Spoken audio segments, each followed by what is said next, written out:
바위에서 물이 솟아나다. 이스라엘 백성 온 회중은 신 광야를 떠나 야훼의 지시대로 진지를 옮겨가면서 전진하였다. 르비담에 이르러 먹을 물이 없는 것을 보고 백성들은 모세에게 먹을 물을 내라고 들이대었다. 모세가 어찌하여 나에게 대드느냐, 어찌하여 야훼를 시험하느냐 하고 말했지만 백성들은 당장 목이 말라 견딜 수가 없었으므로 모세에게 불평을 터뜨렸다. 어쩌자고 우리를 이집트에서 데려 나왔느냐, 자식들과 가축들을 함께 목말라 죽게 할 작정이냐. 모세가 야훼께 부르짖었다. 이 백성을 어떻게 하면 좋겠습니까? 당장 저를 돌로 쳐 죽일 것만 같습니다. 야훼께서 모세에게 말씀하셨다. 너는 이스라엘 장로들을 데리고 이 백성보다 앞서 오너라. 나일강을 치던 너의 지팡이를 손에 들고 오너라. 내가 호렙의 바위 위에서 옆에서 네 앞에 나타내리라. 네가 그 바위를 치면 물이 터져 나와 이 백성이 마시게 되리라. 모세는 이스라엘 장로들이 지켜본 앞에서 그대로 하였다.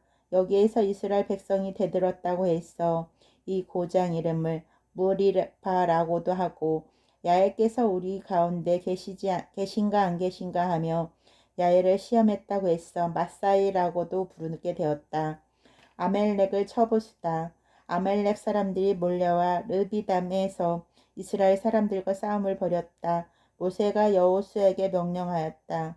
장정을 뽑아서 내일 아말렉과 싸우러 나가시오. 나는 하나님의 지팡이를 손에 들고 산꼭대기에 서 있겠소. 여호수아는 모세가 지시하는 대로 아말렉과 싸우러 나갔다. 모세와 아론과 후르는 언덕 위에 올라가 있었다.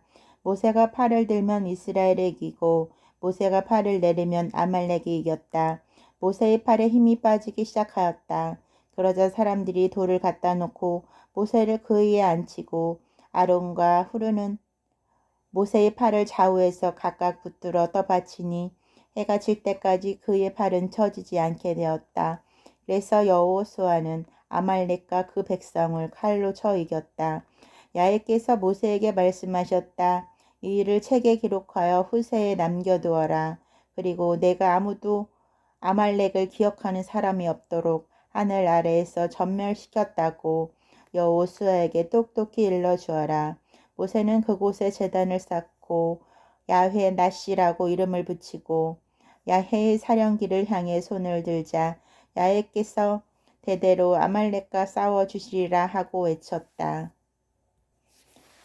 아들 이드로가 사이를 찾아오다. 모세의 장인이요 미디안 사제인 이드로는 하나님께서 온갖 일로 모세와 그의 백성 이스라엘을 이집트에서 건져내셨다는 소식을 들었다. 모세의 장인 이드로는 친정에 돌아와 있던 모세의 아내 시보라와 시보라의 두 아들을 데리고 나섰다. 한 아들은 게르솜인데 내가 낯선 고장에 몸부져 사는 식객이 되었구나 하며 붙여준 이름이었다. 또 아들은 엘리에젤인데 이는 나의 선주의 하나님께서 나를 도우시어 파라오의 칼에서 건져주셨다 하며 붙여준 이름이었다. 모세의 장인 이드로는 모세의 두 아들과 아내를 데리고 모세가 진을 친 광야에 있는 하나님의 산 기슭에 이르러 모세에게 전가를 보냈다. 자네의 장인 나 이드로가 자네의 처와 두 아들을 데리고 왔다. 모세는 장인을 맞으러 나가 엎드려 인사를 올리고 입을 맞추었다. 그들은 서로 안부를 물으며 천막으로 들어갔다. 모세는 장인에게 그동안 야훼께서 이스라엘을 위하여 파라오와 이집트인들에게 어떤 일을 하셨는지, 저희가 도중에 얼마나 고달픈 일을 겪었으며 그때마다 야훼께서 어떻게 건져주셨는지를 낱낱이 이야기해 주었다. 이드로는 야훼께서 이스라엘을 이집트인들의 손아귀에서 건져시기 위하여 베푸신 온갖 고마운 일을 듣고 기뻐하며 말하였다. 이집트인들의 손아귀와 파라오의 손에서 너희를 건지신 야훼야말로 마땅히 찬양 받으실 분이다. 그분이 이 백성을 이집트인의 억압에서 건져내셨구나. 이제야 나는 야훼께서 어떤 신보다도 위대하시다는 것을 알았다. 이집트인들은 이 백성에게 너무나도 방자하구나. 모세의 장인 이드로가 번제물과 여러 가지 제물을 하느님께 바쳤다. 아론과 이스라엘의 장로들이 모두 와서 모세의 장인과 함께 하느님 앞에서 제사 음식을 먹었다. 이더로의 충고를 따라 재판관들을 세우다. 이튿날 아침 모세가 백성들의 소식을 재판하기 위하여 재판석에 앉았다. 백성들은 아침부터 저녁까지 모세의 둘레에 서 있었다. 모세의 장인은 모세가 백성을 다스리냐고 애쓰는 모습을 보고 말하였다. 백성을 이렇게 다스리다니 이게 무슨 일인가? 아침부터 저녁까지 둘러서 있는 이 백성을 왜 혼자 앉아서 다 처리하는가? 그러자 모세는 백성이 하느님께서 판가름해 주셔야 할 일이 생기면 저에게로 옵니다.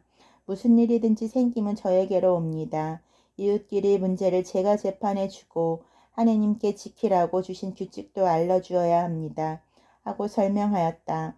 모세의 장인이 그에게 충고하였다. 이렇게 해서야 되겠는가? 자네뿐 아니라 자네가 거느린 이 백성도 아주 지쳐버리고 말겠네. 이렇게 힘겨운 일을 어떻게 혼자서 해내겠는가? 이제 내가 한 가지 충고할 터이니 들어보게. 아무쪼록 하나님께서 자네를 주시기 바라네.